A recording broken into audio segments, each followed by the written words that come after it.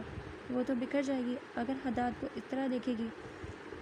کون؟ اس کے ہونٹوں سے یہ الفاظ ادا ہوئے، کون؟ یہ کیا کہہ رہی ہے؟ حداد نے دھڑکتے دل سے خود پر قابو پایا اور مسکرا کر بولا،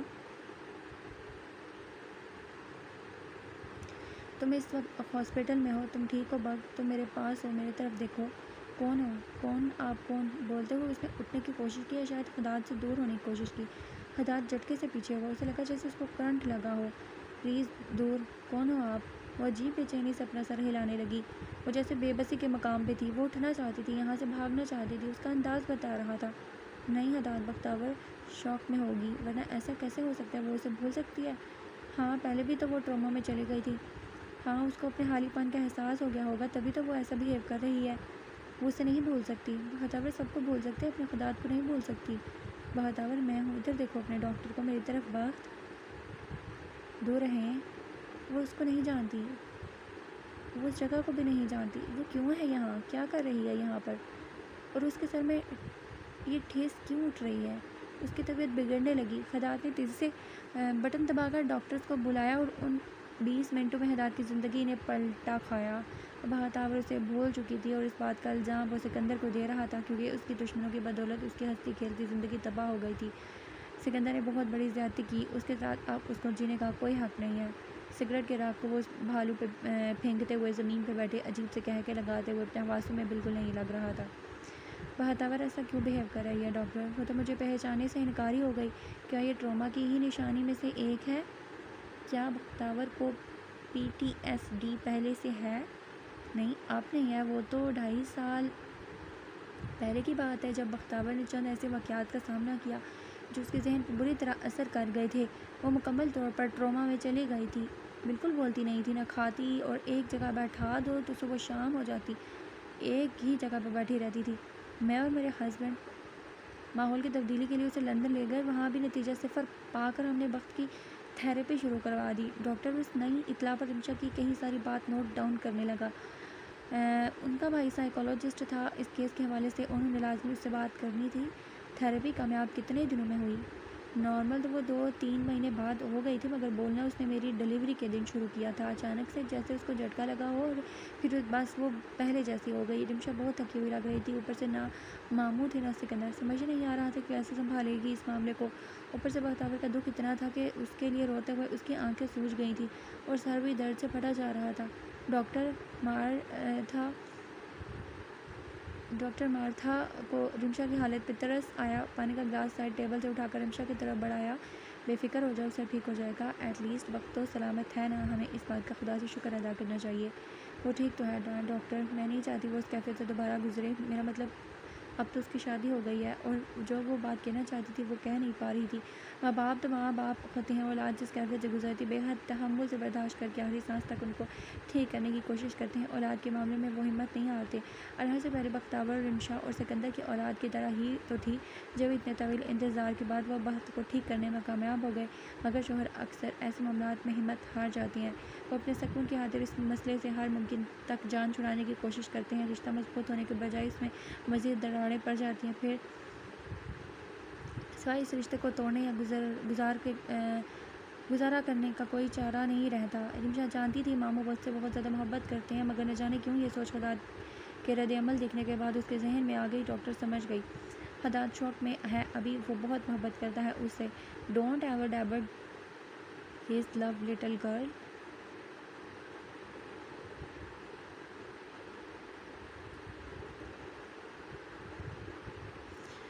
وہ پیار سے اسے کہتی کچھ لکھ کر، بالکل سیدھی ہو کر اسے دیکھتے ہوئے مزید بولی، مجھے ڈر تھا کہ بختور کی اس کنڈیشن میں اس کے باڈی کے ایسے حصے ڈیمیج ہو سکتے ہیں جس کی وجہ سے وہ ماں نہیں بن سکتی، مگر تھینک گاڈ ایسی کوئی بات نہیں ہوئی۔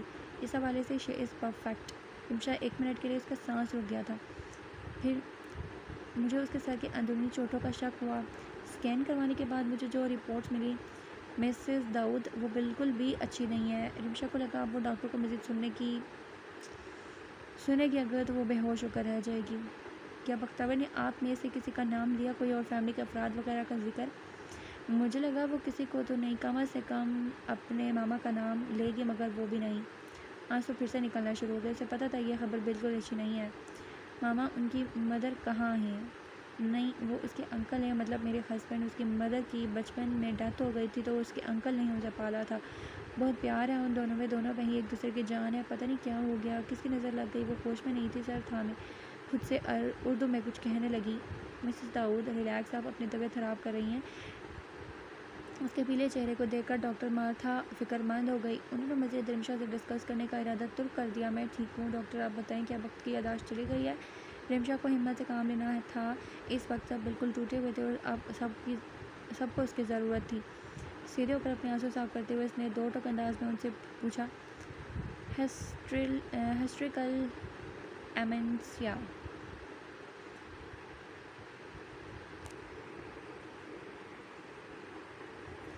دو لفظوں میں انہوں نے رمشا کو ساری پرابلم بتا دی. ہسٹیریکل ایمنسیا. رمشا اب بھی نہ سمجھی. وہ یہ کیس بہت ریئر ہوتا ہے. مجھے لگا کہ شاید انہیں حادثے سے پہلے یا بعد کے واقعات یا یاد نہ ہو تو چلو یہ کنڈیشن اتنی بری نہیں ہے, مگر بات کے انداز اور آپ کی باتوں نے مجھے یہ کہنے پر مجبور کر دیا کہ اسے کچھ یاد نہیں. وہ تو اپنی پہچان بھول گئی ہے. وہ اپنے آپ کو آئینے میں دیکھے گی تو خود سے انکاری ہو جائے گی.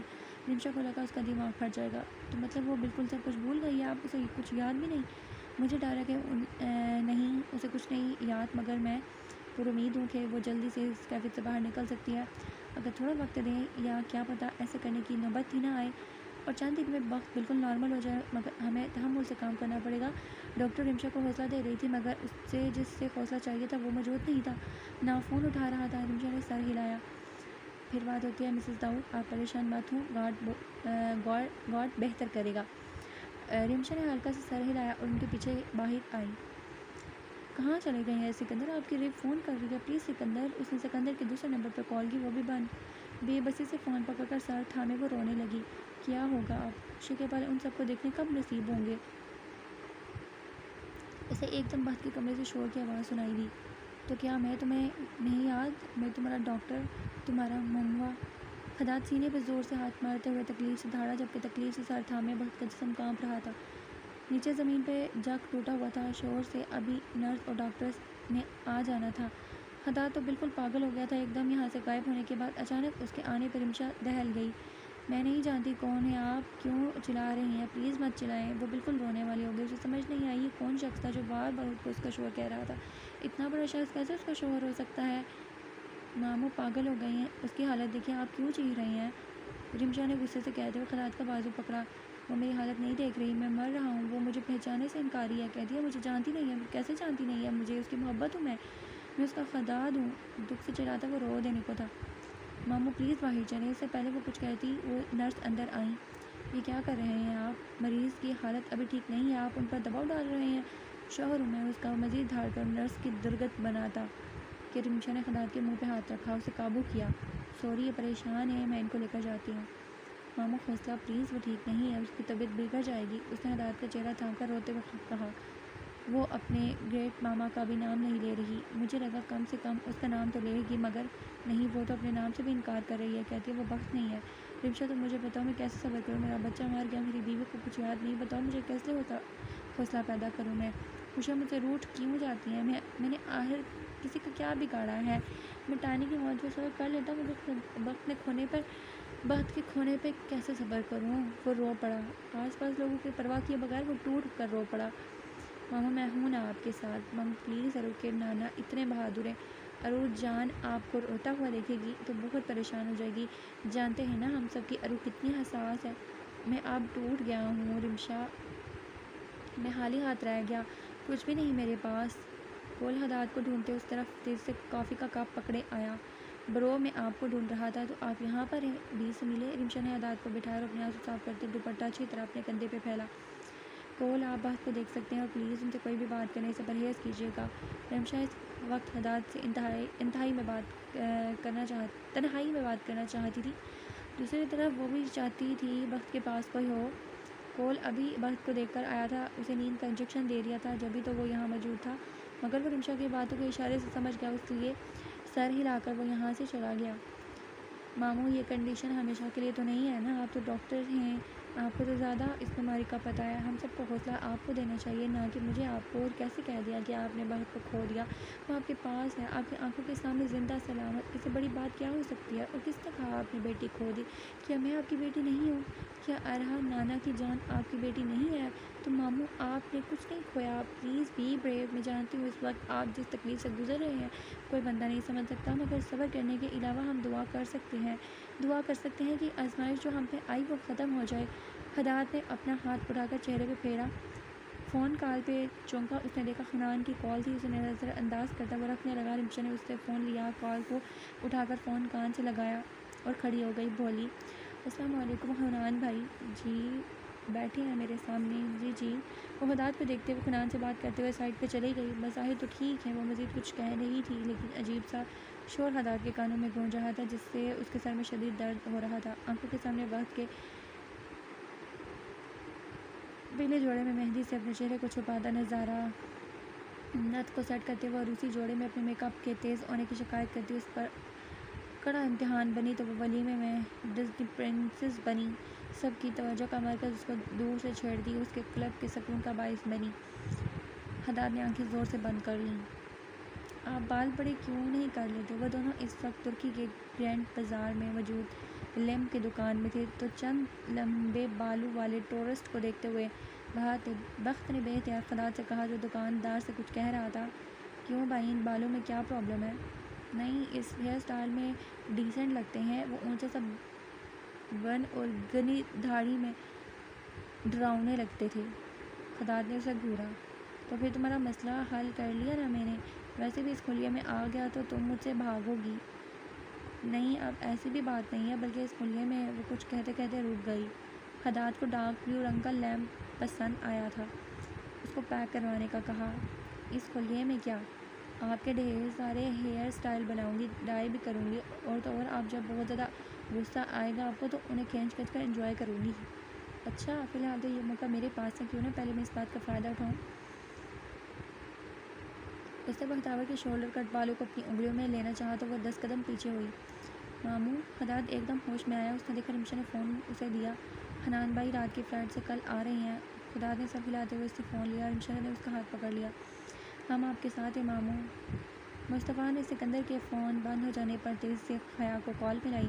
اس کا دل تیزی سے دھڑک رہا تھا، یا تو کسی نے اس کے گیسٹ ہاؤس میں حملہ کیا تھا یا پھر سکندر نے کچھ کر لیا تھا، مگر کاپو ایسا کیوں کرے گا؟ آخر وہ اتنا کمزور تو نہیں ہے۔ نہیں، ایسی کوئی بات نہیں ہوگی۔ حیا نے فون اٹھایا۔ مصطفیٰ تیزی سے بولا، بیبی گرل تم ٹھیک تو ہو نا؟ کہاں پہ ہو؟ میں فجر کے گھر ہوں۔ مصطفیٰ، کیوں سب ٹھیک تو ہے نا؟ جانے سے پہلے کاپو سے ملاقات ہوئی؟ اور بوائز کہاں ہیں؟ ایلن تو میرے سامنے بیٹھا ہے اور براک تو گھر پہ ہے، اور سکندر بھائی سے نہیں، میری ان سے کوئی ملاقات نہیں ہوئی۔ براک ڈیم، اس نے تیز سے موڑ کاٹتے ہوئے اسٹیئرنگ پہ غصے سے ہاتھ مارا۔ اسے کیوں اکیلا چھوڑا؟ اچھا رکھو، میں بعد میں بات کرتا ہوں۔ مصطفیٰ، کیا ہوا؟ بتائیں براک، میری جان تو ٹھیک ہے نا؟ مصطفیٰ کو اسے پریشان کرنے پر اپنا سر پٹنے کا دل کیا، پہلے اس کی طبیعت ٹھیک نہیں ہے، اوپر سے یہ الگ مصیبت۔ اسے افسوس ہوا۔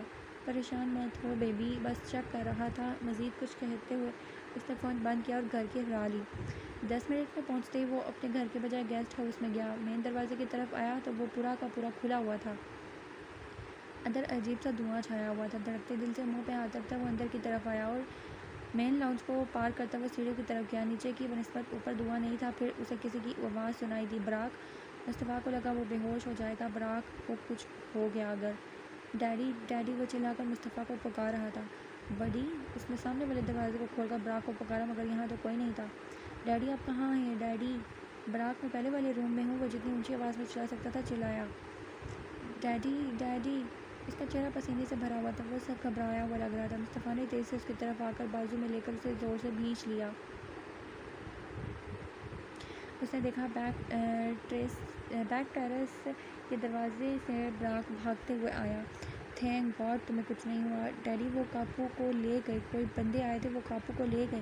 مصطفیٰ نے اس کا گال چوم کر اپنے گھبرائے دل کو سنبھالا ہی تاکہ براک کی بات پہ وہ تیزی سے کھڑا۔ کیا کہہ رہے ہو؟ کون اسے لے گئے؟ اور تم یہاں کیا کر رہے تھے؟ منع کیا تھا نا کہ اپنی حرکتوں سے باز آؤ۔ میرا اور اپنی ماں کا کوئی خیال نہیں ہے؟ تمہیں کچھ ہو جاتا تو جو سے بات سمجھ آئے گی تمہیں۔ ڈیڈی، وہ کاپو کے سویٹ میں بہت سارا خون ہے، وہ 10-12 بندے تھے، انہوں نے کاپو کو گولی ماری اور انہیں لے گئے۔ ڈیڈی ہمیں کاپو کو بچانا ہوگا، انہوں نے آپ کی باس کی جان بچائی تھی ڈیڈی، انہیں ہماری ضرورت ہے۔ کون 12 لوگ؟ تم نے ان کی شکلیں دیکھی؟ تمہیں کیسے پتہ چلا؟ سب بتاؤ۔ بڑی عجیب تھے ڈیڈی، کالے سوٹ میں سارے ملبوس تھے، ان کے ہاتھوں میں گنز اور رفل تھی، شاید کاپو کے دشمن تھے۔ میں انہیں لائبریری کے دروازے سے دیکھ رہا تھا، کاپو نے مجھے دیکھ لیا اور سختی سے اشارے سے منع کیا کہ میں مداخلت نہ کروں اور یہاں سے چلا جاؤں۔ تو تم نے مجھے کال کیوں نہیں کیا؟ وہاں سے بھاگے کیوں نہیں؟ کیا گولی لگنے کا انتظار کر رہے تھے؟ Daddy can you please stop thinking about me right now? کاپو is in danger, he need us. براک باپ کی خود غرضی پہ ناگواری سے بولتا انہیں بتا رہا تھا کہ کاپو کو اس وقت ہماری ضرورت ہے۔ مصطفیٰ تیزی سے سویٹ کی طرف بڑھا اور براک کے مطابق واقعی یہاں کا حشر بگڑا ہوا تھا اور گولیوں کے بے شمار نشانات، دیواروں، تصویروں، صفوں، پینٹنگ، ٹوٹے ڈیکوریشن، گلدان براک کے بیانات کا ثبوت دے رہے تھے۔ وہی ہوں گے، مگر انہیں کیسے معلوم کہ سکندر کی یہ رہائش گاہ تھی؟ مصطفیٰ ٹوٹے واش کے ٹکڑے کو اپنے پیروں سے روندتا اطراف کا جائزہ لینے لگا۔ اسے کچھ سمجھ نہیں آ رہی تھی، اسے مدد کرنے کی مکمل گارنٹی دے رہا تھا اور اس میں ناکام بھی ہو گیا جبکہ کاپو نے اس کے لیے اتنا کچھ کیا تھا۔ ڈیڈی کیا ہم بھی اب ڈینجر میں ہیں؟ مصطفیٰ نے ایک دم مڑ کر اسے دیکھا۔ براک اپنے فٹ بال والی شرٹ اور شورٹس میں اپنی اوشن بلو آنکھوں سے معصومیت سے باپ کو دیکھ رہا تھا۔ مصطفیٰ کو وہ اپنے عمر سے بھی زیادہ چھوٹا اور ڈرا ہوا لگ رہا تھا۔ تم صحیح کہہ رہے ہو براک، ہمیں سکندر حدید کی جان بچانی ہوگی۔